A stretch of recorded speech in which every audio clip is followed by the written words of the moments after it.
Okay, I think let's start here. We've got South Node, life states. So this is some aspect of your life is kind of falling away from you now, or is sort of leaving your life, or just you outgrowing it and moving forward. And if you are lingering in a situation which needs to be released, then you're going to start to be feeling really, really uncomfortable. And that is a sign then to push you out of that. If you still insist on lingering, then South Node will step in, and usually this indicates like a big door slamming shut or something ending in order to push you forward.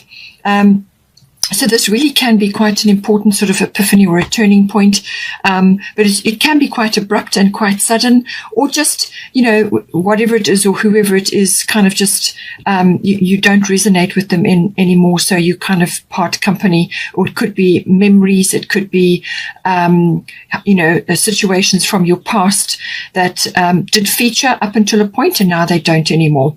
But this is about releasing. South Node is always about releasing baggage, releasing old beliefs, attitudes, and the way you looked at things.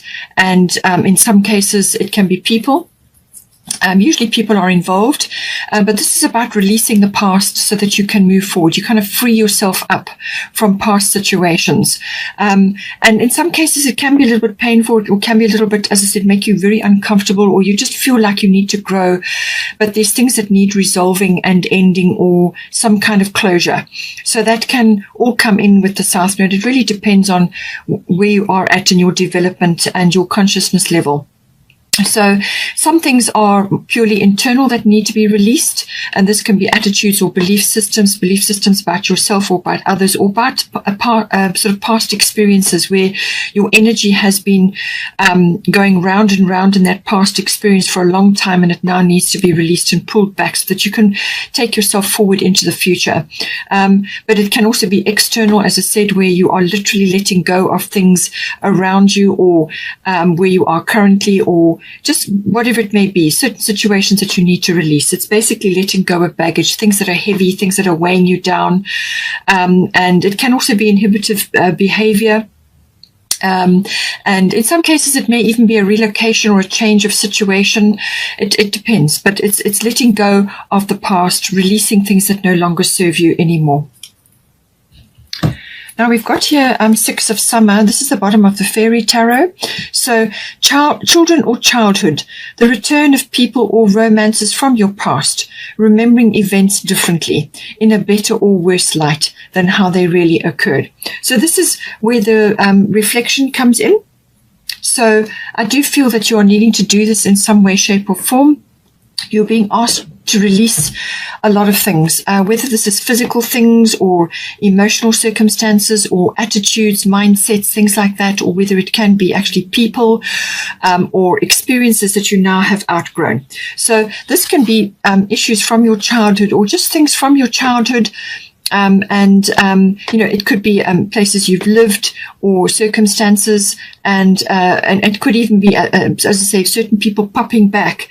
And as I said, with the South Node, sometimes they can come back because there's closure required, or what it does is sometimes it gives you a glimpse. You look at that situation or that person again, and you realize that you've changed or you've moved on, and you're seeing them differently now. And as it says, in a worse or better light, whichever you can apply it as it needs to be. But it's always about emotions, and it's kind of memories and nostalgia and sentimentality, and all of those things may come in. And you just sometimes have to take a different look, or things may have appeared more rosy and dreamy, or you may have been under some kind of illusion. All of these things can come in. So it's kind of just seeing something or a situation for what it really was in your life, or just seeing it with some clarity, and therefore you get closure. So it could be a personal situation, something popping back, or some kind of memory, or some sort of situation which repeats, which reminds you of something, and then it really is an opportunity to let it go and release it so that you can move forward.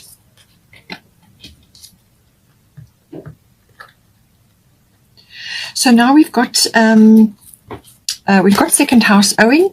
So this is the house of income, all forms of income, however your income comes to you. But it's also the house of your self-worth, and it's the house of your value systems. So what you value in yourself and what you value in others. It's also the house of ownership. So this can be your possessions, your material things, but it also goes as far as land and property, real estate, things like that. And it could even be a profession for you. It's also the looking at your talents, your abilities, your skills. All of these may be coming up. Whatever is inherent in you, any one of those areas may be featuring with the second house. So now we've got Venus love here. So this is, I feel, connected to either a windfall that may be coming in for you, and sort of assessing that, or what you can do with that windfall or that monetary support. It could also be about money matters in general, and you may want to spend a little bit lavishly with the Venus. The Venus sometimes loves luxury, so you could be wanting to splash out on something. So just be aware it's falling into your second house, which is the income house.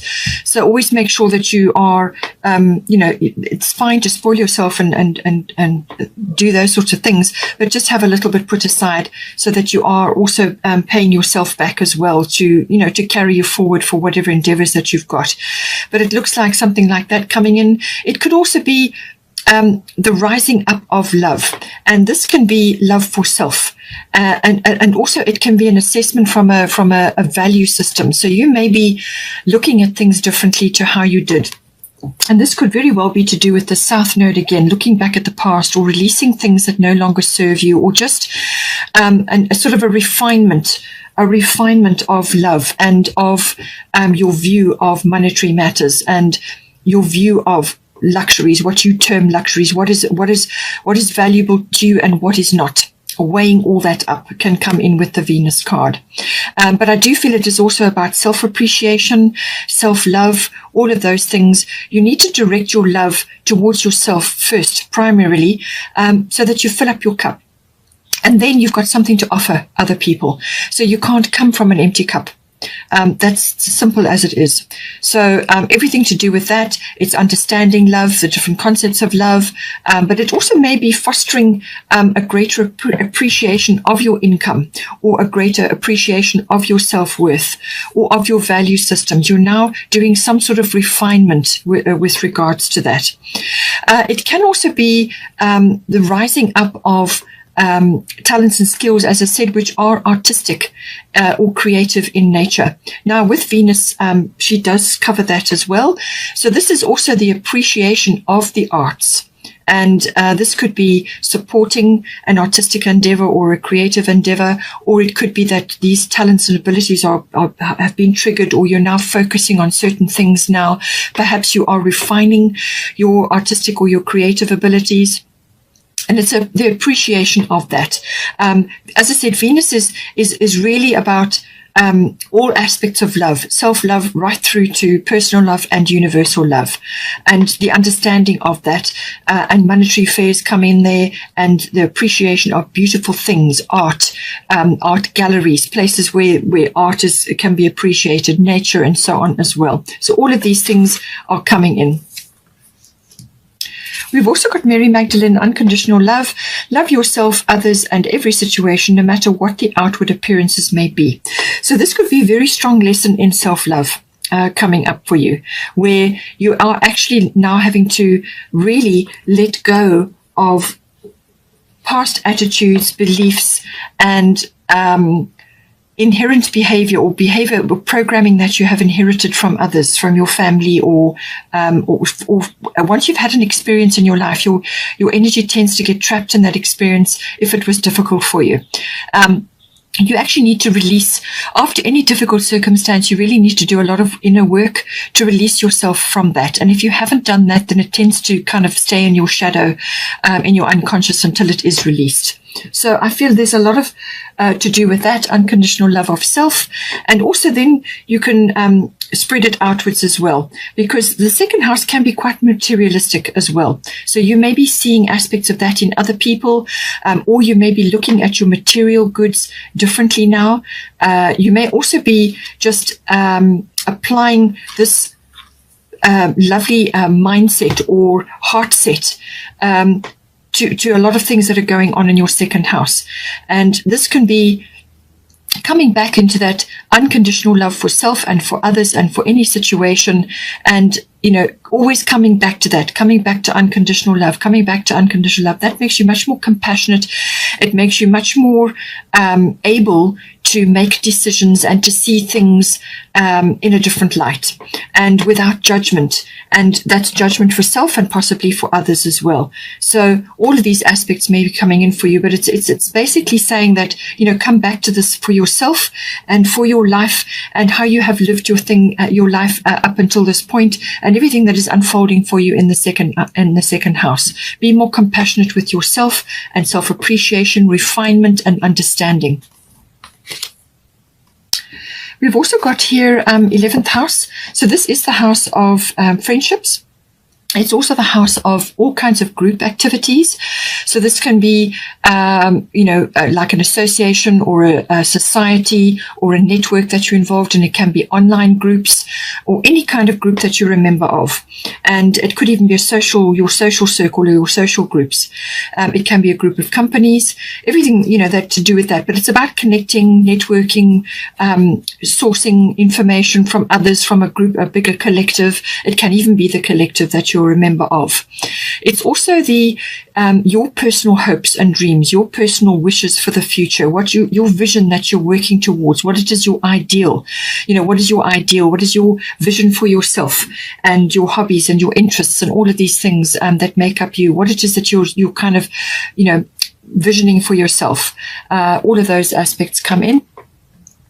It's also about global consciousness, social reform and causes, and your role in those if you're involved in some way. And I notice there's a lot of that coming out at the moment. A lot of people are turning to more community-based issues or supporting social reforms. And this is about building, community building. So a lot of people are getting involved in that. Or it could just be that are you interested in some sort of cause, or you may be seeing, sort of global trends and currents. And that may be important for you in your profession or your artistic or your creative side, maybe tapping into that at this time. So we've got here, Capricorn I use. So this is a very I use literally. So the Capricornians are very good at utilizing their resources, and they're very ambitious and goal oriented. And that once they set themselves on a task, they will see it through dogged determination, and they will literally keep going. They're very ambitious, hardworking, and almost too much actually. So with the Capricorn, it's saying to you, bring this energy into your 11th house. You may be needing to network or use your contacts or sort of harness, more from that side, groups that you're members of, societies, associations, whatever it is. You may be needing to utilize that more at this time to assist you in some way. Or it could be that you're needing to bring in the Capricorn qualities, which is goal setting, ambitious, and very, very focused on what they're doing, and business-like as well, be business-like. It can also be that you may be meeting people who are important.